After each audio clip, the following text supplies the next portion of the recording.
আসসালামু আলাইকুম প্রিয় ভিউয়ার্স এবং শুভাকাঙ্ক্ষীগণ, আমরা অনেকেই ট্রেড লাইসেন্স মালিকানা পরিবর্তন করতে চাই। সো একটা ট্রেড লাইসেন্সের মালিকানা পরিবর্তন করার জন্য কি প্রয়োজন, অথবা একটা ট্রেড লাইসেন্স মালিকানা পরিবর্তন করতে কি কি ডকুমেন্ট প্রয়োজন, অথবা কি করতে হবে, সম্পূর্ণ প্রসেসটি আমি আজকে আপনাদের সামনে এক্সপ্লেইন করব। আশা করি আপনারা এই ভিডিও দেখার মাধ্যমে একটি ট্রেড লাইসেন্স মালিকানা কিভাবে পরিবর্তন করা লাগে সেই বিষয়টি জানতে পারবেন। আবার অনেকে চাই যে ব্যাকডেটেড ট্রেড লাইসেন্স, বিভিন্ন লোন তোলার জন্য অথবা দেশের বাইরে যাওয়ার জন্য ব্যাকডেটেড ট্রেড লাইসেন্স। অনেকে আমাকে ফোন করে, ভাই আমার একটা ব্যাকডেটেড ট্রেড লাইসেন্স লাগবে 2 বছর 3 বছর আগের। মানে আসলে ব্যাকডেটেড কোনো ট্রেড লাইসেন্স হয় না, ট্রেড লাইসেন্স দেওয়ার সুযোগও নাই সিটি কর্পোরেশন থেকে। ব্যাকডেটেড আপনি যেদিন থেকে ট্রেড লাইসেন্স আবেদন করবেন ওই দিনই এপ্রুভ হবে, যে ওই দিনই ট্রেড লাইসেন্সের ডেট, ব্যবসার ডেট শুরু হবে। যেমন এখানে ব্যবসার তারিখ হচ্ছে, আপনারা দেখতেছেন 5/8/2019। আবার যখন আপনি যেমন আমার একটা ট্রেড লাইসেন্স দেখেন, এটা আমার নিজেরই ট্রেড লাইসেন্স। সো এটার ব্যবসার তারিখটা আপনারা দেখতেছেন 5/2/2025। মানে আমি 5/2/2025 তারিখ থেকে আমার ব্যবসার তারিখ শুরু হয়েছে। মানে এই দিনই আমি অ্যাপ্লাই করছি, ওই দিনই আমার ব্যবসা স্টার্ট হয়েছে। আবার এই যে এখানে যদি আরেকটা ট্রেড লাইসেন্স আপনারা খেয়াল করেন, দেখেন এটা হচ্ছে ব্যবসার ধরন হচ্ছে ট্রেনিং সেন্টার। এখানে ব্যবসার তারিখটা কত একটু যদি খেয়াল করেন আপনারা, 7/4/2025।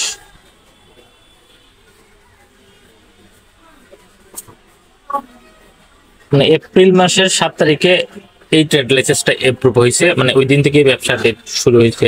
কিন্তু আমরা অনেকে চাই যে আসলে আমরা ব্যবসার তারিখটা 2 বছর 3 বছর 4 বছর আগে ট্রেড লাইসেন্স। আদৌ কি সম্ভব? না। সিটি কর্পোরেশন থেকে অথবা আপনি কোনো মাধ্যমেই যত লক্ষ টাকায় খরচ করেন না কেন, আপনি কিন্তু ব্যবসার তারিখটা ব্যাকডেটেড নিতে পারবেন অথবা করতে পারবেন না। যদি আপনি প্রিভিয়াস কোনো ট্রেড লাইসেন্স চান অথবা মালিকানা পরিবর্তন করতে চান অথবা ব্যাকডেটেড কোনো ট্রেড লাইসেন্স চান, সেই ক্ষেত্রে আপনার একটা ওয়ে আছে। যদি আপনার আত্মীয় স্বজন অথবা বন্ধু বান্ধব অথবা আপনি কোন ব্যবসা প্রতিষ্ঠান যারা ব্যবসা ছেড়ে দিচ্ছে অথবা ব্যবসা করতেছে না অথবা ট্রেড লাইসেন্স আপনার নামে ট্রান্সফার করে দেবে, সেই ক্ষেত্রে আপনি আপনার প্রিভিয়াস অথবা ব্যাকডেটেড ট্রেড লাইসেন্স করতে পারবেন। যেমন এইটার ট্রেড লাইসেন্সটা হচ্ছে 5/8/2019-এর, মানে 19 তারিখে। এখন আমার এই ক্লায়েন্ট উনি ব্যবসা ছেড়ে দিবে, উনি আমেরিকা চলে যাবে, যার কারণে উনি আসলে একটা ছোট ফার্মেসি, খুচরা ফার্মেসি দোকান, এই দোকানটা উনি এখন বিক্রি করে দিছে আরেকজনের কাছে, যার কারণে এখন উনি এই ট্রেড লাইসেন্সটাও অনেকে দিয়ে দিছে। সেজন্য এখন আমি আমার এই ট্রেড লাইসেন্সটাকে ট্রান্সফার করে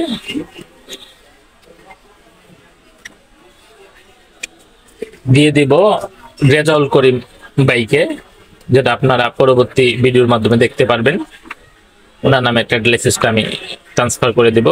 তার জন্য কি কি ডকুমেন্টস লাগবে, সেটাই একটা অঙ্গীকারনামা লাগবে, যে ওনার নামে আসলে ট্রেড লাইসেন্সটা ট্রান্সফার করছে এরকম একটা অঙ্গীকারনামা। তারপর আপনার ব্যবসার চুক্তিপত্র 3 পেজের নন জুডিশিয়াল স্ট্যাম্পে। তারপর ট্রেড লাইসেন্সটা লাগবে এবং একটা আবেদন ফর্ম, যে আবেদন ফর্মটা যদি আমি আপনার কম্পিউটার ডেস্কটপে আমি দেখালাম আবেদন ফর্মটা, মনে হয় আপনারা ভালোভাবে দেখবেন। এই যে আবেদন ফর্ম, এরকম একটা আবেদন ফর্ম লাগবে, যেখানে আপনি ট্রেড লাইসেন্স মালিকানা হস্তান্তরের জন্য আবেদন প্রসঙ্গে, যদি আমি ডেস্কটপে আপনাদেরকে দেখালে হয়তো আপনারা ভালো বুঝবেন। এই যে এই ট্রেড লাইসেন্সটাকে আমি ট্রান্সফার করবো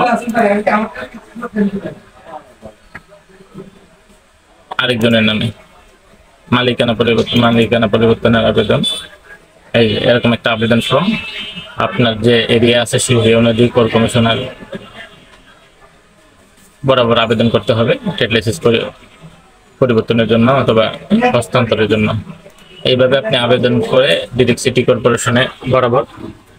এবং গভর্নমেন্টই কিন্তু এখানে দেখেন, এটা কিন্তু লাস্ট রিনিউ করা আছে 2023 পর্যন্ত, 30 জুন 2023 পর্যন্ত। এখন কিন্তু এটা আমার আপডেট করে নিতে হবে, আপডেট না করলে কিন্তু আমি পারবো না। ট্রেড লাইসেন্সটি আপডেট করার জন্য আপনার চলে যেতে হবে নিকটস্থ আপনার ডাচ বাংলা এজেন্ট ব্যাংকিং এ, যেখানে ট্রেড লাইসেন্সের ফি জমা নেই, এবং সেখানে আপনার ট্রেড লাইসেন্সটি দেখালেই ওনারা বলে দিবে আপনার কত টাকা বকেয়া রয়েছে, 2 বছর 3 বছর 4 বছর যত বছরের বকেয়া রয়েছে। প্রত্যেক বছরের জন্য জরিমানা সহ সম্পূর্ণ বকেয়া চলে আসবে, এবং সেই বকেয়ার টাকা সম্পূর্ণ পরিশোধ করে দিলে ওনারা একটা রিসিপ্ট দিয়ে দিবে, যে রিসিপ্টটা দিয়ে আপনি পরবর্তীতে আপনার ট্রেড লাইসেন্সটি রিনিউ করে নিতে পারবেন। এই রিসিপ্টটি নিয়ে আপনি ডিরেক্ট সিটি কর্পোরেশনে চলে গেলে সিটি কর্পোরেশন কর্তৃপক্ষ আপনার রিসিপ্টটি নিয়ে আপনার আপডেট কপিটি দিয়ে দিবে। সর্বশেষ মেয়াদ অনুযায়ী সর্বশেষ 2 জুন পর্যন্ত, একটি ট্রেড লাইসেন্সের মেয়াদ সাধারণত 30 জুন পর্যন্ত হয়। সো আপনি যতদিন পর্যন্ত ট্রেড লাইসেন্সটি রিনিউ করেন নাই ততদিন থেকে শুরু করে সর্বশেষ 30 জুন পর্যন্ত করা হবে। যেমন আমার এইটি সর্বশেষ 2022 পর্যন্ত রিনিউ করা ছিল, এবং গভর্নমেন্ট ফি টোটালি বকেয়া ছিল 13,359 টাকা। আমি যখন 13,359 টাকা গভর্নমেন্ট ফি পেমেন্ট করছি, তখন আমাকে সিটি কর্পোরেশন থেকে আপনারা দেখতেছেন সর্বশেষ আপডেট 30 জুন 2025 পর্যন্ত আপডেট ট্রেড লাইসেন্সটি দিয়ে দিয়েছে, এবং সেই ট্রেড লাইসেন্সটি দিয়ে আমি পরবর্তীতে মালিকানা চেঞ্জ করার জন্য, পরিবর্তন করার জন্য আবেদন করব, এবং তার জন্য অবশ্যই আপনাকে সরাসরি সিটি কর্পোরেশনে উপস্থিত হতে হবে। এবং সিটি কর্পোরেশনে যারা লাইসেন্স সুপারভাইজার এবং ঊর্ধ্বতন কর্তৃপক্ষ আছে, আপনার অনেক প্রশ্ন জিজ্ঞাসা করতে পারে যে আসলে আপনি কেন ট্রেড লাইসেন্সটি মালিকানা পরিবর্তন করতে চাচ্ছেন, এবং কি জন্য আপনি ট্রেড লাইসেন্সটি অন্য কাউকে দিয়ে দিতে যাচ্ছেন, পরবর্তীতে আপনি কি ট্রেড লাইসেন্সটি মালিকানা দাবি করতে পারবেন না, এরকম অনেক ধরনের প্রশ্ন করবে। তখন আপনি প্রশ্নের সব উত্তর সঠিকভাবে প্রদান করলে আপনাকে একটি ফর্ম দেবে, সেই ফর্মে আপনি সিগনেচার করতে হবে, এবং সিগনেচার করলে পরে আপনার মোটামুটি সিটি কর্পোরেশনের সম্পূর্ণ কাজ কমপ্লিট। তারপরে আপনি চলে আসতে পারেন।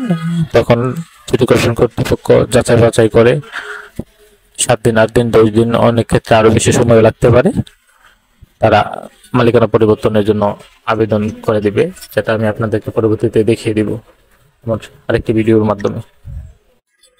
যেহেতু আমি আমার ক্লায়েন্টের কাজটি করতেছি, আমার ক্লায়েন্টটি দেশের বাইরে চলে যাবে, যার কারণে ওনার ফার্মেসি দোকানটি অন্য আরেকজন ক্লায়েন্টকে হ্যান্ড ওভার করে দিবে, যার কারণে ওনার ট্রেড লাইসেন্সটিও যাকে দোকানটি দিয়েছে তাকেই দিয়ে দেবে, সেই জন্য তার নামে ট্রেড লাইসেন্সটি ট্রান্সফার হবে।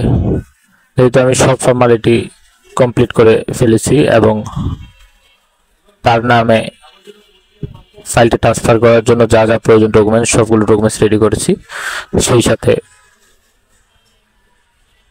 গভর্নমেন্ট ফি যে বকেয়া ছিল, যেহেতু 2 বছর 3 বছরের বকেয়া ছিল, সেই বকেয়াটি আমি ইতিমধ্যে পরিশোধ করে ফেলেছি, যেটা আপনারা আমার ভিডিওর মাধ্যমে দেখতেছেন।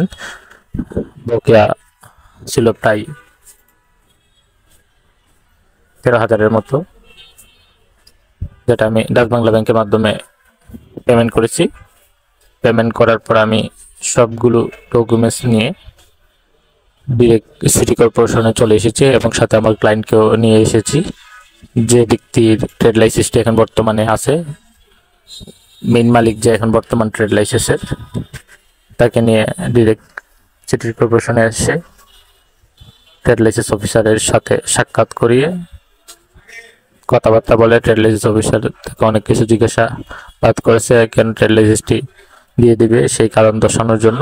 সে তার মতো করে সবকিছু বলেছে, এবং সম্পূর্ণ প্রসেস কমপ্লিট করে অবশেষে ট্রেড লাইসেন্সটি তার নামে হ্যান্ড ওভার করে দিছি। এখন সিটি কর্পোরেশন একটু যাচাই বাছাই করে পরবর্তীতে আমাকে হস্তান্তরকৃত ট্রেড লাইসেন্সটি দিয়ে দিবে। যখন ট্রেড লাইসেন্সটি আসবে আমি অবশ্যই আপনাদের সাথে শেয়ার করবো ভিডিওটি। সো সবাই ভালো থাকবেন, সুস্থ থাকবেন, আসসালামু আলাইকুম। আর ট্রেড লাইসেন্স সংক্রান্ত যে কোনো ধরনের সহযোগিতার জন্য আমার সাথে যোগাযোগ করতে পারেন।